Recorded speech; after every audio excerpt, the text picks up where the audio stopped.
money can be problematic, but it's also always there. And wherever you have art, you have collectors. And collectors without money are not really very useful as collectors. So this is sculptures by the Robert Scull, portraits of by George Segal of Robert Scull and his wife Ethel, who were probably the great collectors of pop art, but derided and loathed by the intelligentsia and upper classes of New York as vulgarians. You know, the man who ran a taxi company, the woman with very brash Bronx accent.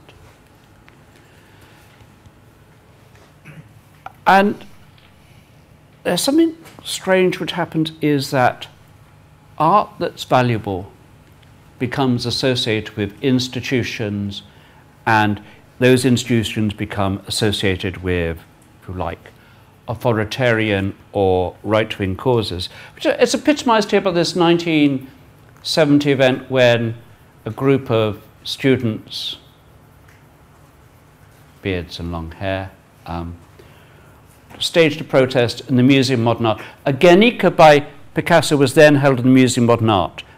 As you know, Picasso's will was that Guernica could only go back to Spain when there was democracy. And in 1970, Franco was firmly in power, and Guernica was firmly entrenched on the walls of the Museum of Modern Art. And the posters there are so the rather notorious photograph of women and children who've been murdered in Miley, and the question above, and babies, answer, and babies.